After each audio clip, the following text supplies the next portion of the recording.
বলছিলেন যে উৎসবের দোহাই দিয়ে এই জিনিসটাকে ঘুরিয়ে দেওয়ার একটা কৌশল নেওয়া হচ্ছে। প্রথমত আজকে সুপ্রিম কোর্টের হিয়ারিংটা যথেষ্ট মিনিংফুল হয়েছে, সবাই দেখেছে। কিন্তু মমতা ব্যানার্জি এবং তার সাঙ্গপাঙ্গরা, মানে ওনার চাটুকার ব্যুরোক্র্যাট, পুলিশ এবং সিভিল, আর ওনার দলের কিছু লোকজন, যেহেতু জুনিয়র ডক্টরদের বলেছেন আগামীকাল 5টার মধ্যে কাজে ফিরতে হবে, নইলে রাজ্য সরকার ব্যবস্থা নেবে। তারপরে হঠাৎ করে ভাবখানা এমনই যেন বিরাট একটা জয় পেয়ে গেছে, 3/4 মেজরিটি নিয়ে আবার জিতলেন, বা 42টা লোকসভায় জিতে গেলেন, বা 294টা বিধানসভাতে জিতলেন, রেকর্ড করলেন, এমন একটা ভাব উচ্ছ্বাস।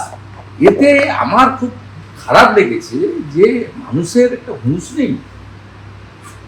এই বাচ্চা মানে বোনের মতো, মানে একটা প্রতিভাবান তরুণী, তার মৃত্যুতে এত অসংবেদনশীল হতে পারে এই রাজ্যের মুখ্যমন্ত্রী, যিনি নিজেও একজন মহিলা, ভাবা যায় না।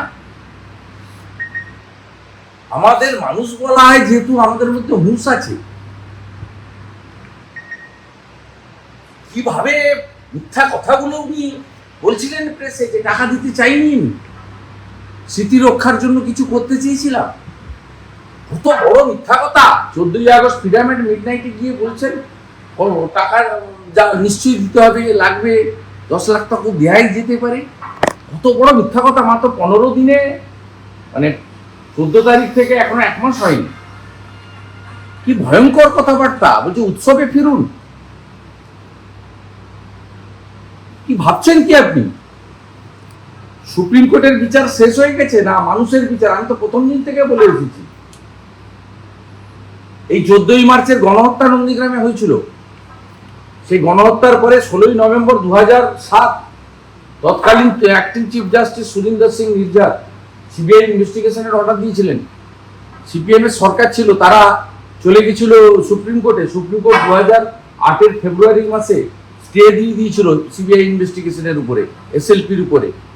2010-এ সেই মামলা স্টে খারিজ হয়।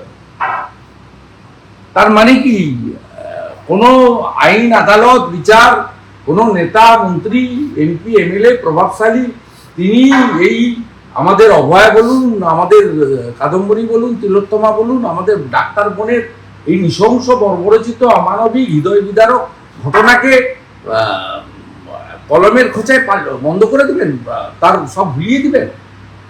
উৎসবে ফিরুন। আমি 18 তারিখে সুপ্রিম কোর্টের হিয়ারিং দেখবো, কি বলতে চাই সুপ্রিম কোর্ট। তারপরে উৎসবে অংশগ্রহণ করবে না বাংলার মানুষ, না কেবলমাত্র হিন্দু শাস্ত্র মতে পূজার মধ্যে নিজেকে সীমাবদ্ধ রাখবে? 18 তারিখে দেখা যাবে। পশ্চিমবাংলার মানুষ ঠিক করবে, বাঙালিরা ঠিক করবে। উনি কে বলা? উনি বড় বড় কথা বলছিলেন, নন্দীগ্রামে নাকি 14 জনকে সিবিআই ছেড়ে দিয়েছে।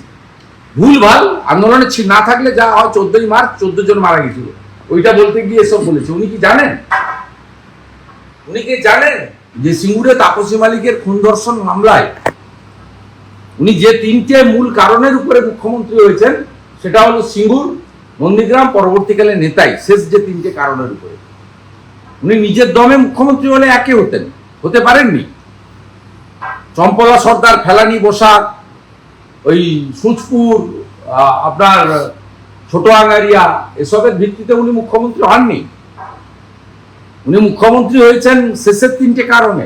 সুশীল সমাজ, সংবেদনশীল জনতা, অরাজনৈতিক মানুষ সবাই যুক্ত হয়েছিলেন। এসইউসির মতো দল, যারা গোড়া বামপন্থায় বিশ্বাস করে এবং নিজেদের আদর্শ নিয়ে কখনো কম্প্রোমাইজ করে না, তারাও তৃণমূলের সঙ্গে জোটে গেছিলেন 9 সালের লোকসভা বা 11 বিধানসভায় সিপিএম কে তাড়াবেন বলে, ডিউ টু নন্দীগ্রাম।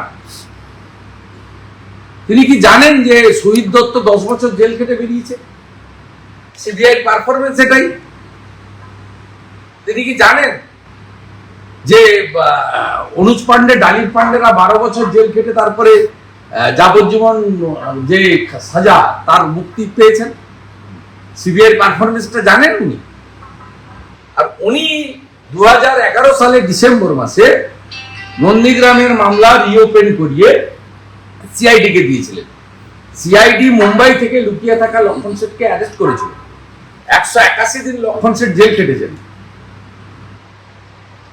25 জনের নামে সিআইডি চার্জশিট দিয়েছে ওই মামলাতে, ফাইনাল চার্জশিট। সেই মামলায় কনভিকশন দিতে পারেনি সিআইডি। উনার দপ্তরে জানেন উনি চরম মিথ্যাবাদী। খুব লজ্জা, এরকম একটা মিথ্যাবাদী মুখ্যমন্ত্রী পশ্চিমবাংলার চেয়ারে বসে আছে আর আমাদের তাদের কথা শুনতে হচ্ছে।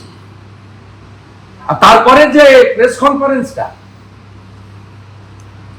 টেন্টেড ডিজি রাজীব কুমার, যাকে ভোট এলে সরিয়ে দেওয়া হয়, সিঙ্গুর খ্যাত একটা বাঁদর সুপ্রতিম সরকার, আরেকটা বড় চাটুকার আলাপন বন্দ্যোপাধ্যায়, যার গোটা গোষ্ঠী এই সরকারের কাছ থেকে বেনিফিটেড, এরা আরেকটা প্রেস কনফারেন্স করেছে চিকিৎসকদের এবং হসপিটালের নিরাপত্তা। আপনি জানেন কত সিসিটিভি এখনো পর্যন্ত নির্ভয়ার যে 60-40-এর যে স্কিম ছিল মহিলা নিরাপত্তায়, তাতে পশ্চিমবঙ্গ সরকার 7,000 কোটি টাকা পেয়েছে, ইউটিলাইজেশন 392 কোটি টাকা। জানেন কোন সিসিটিভি পাবেন আপনি? এর আগে যত সিসিটিভি লাগিয়েছে, সেফ ড্রাইভ সেভ লাইভে কলকাতা পুলিশকে ট্রান্সপোর্ট ডিপার্টমেন্টকে 60 কোটি টাকা দিয়েছিল সিসিটিভি লাগাতে। একদিকে আমাদের ডাক্তার বোনের বিচার পাওয়া গেল না,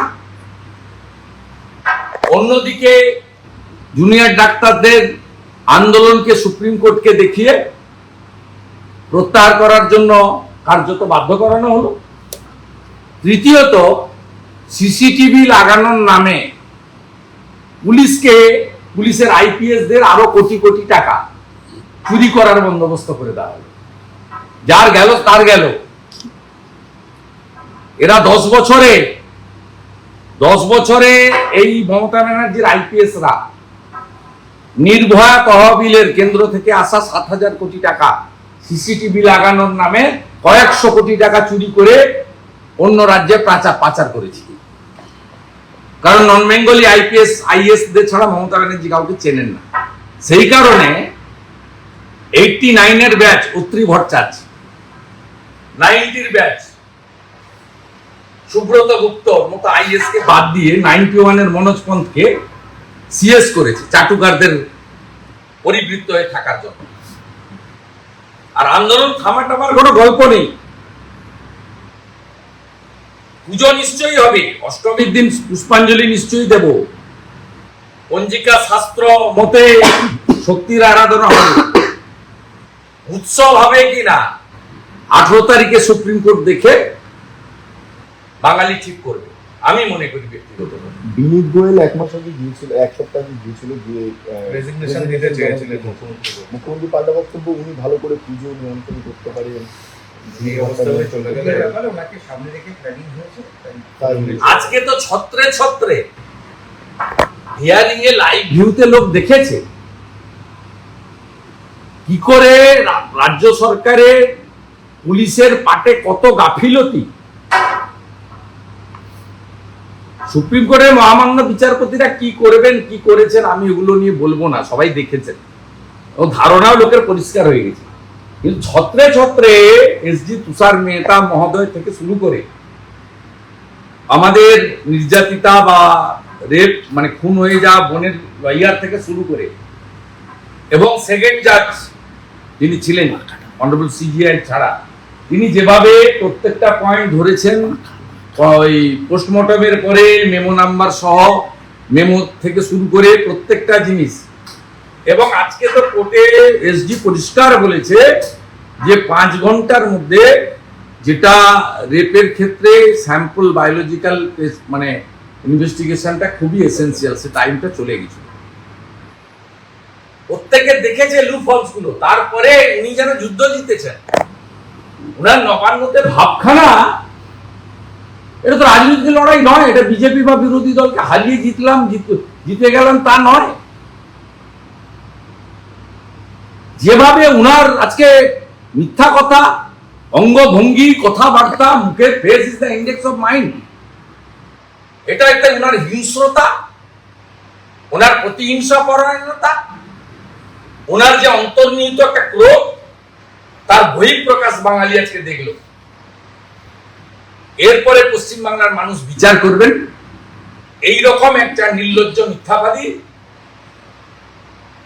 এইরকম একজন অমানবিক যার হৃদয় নেই।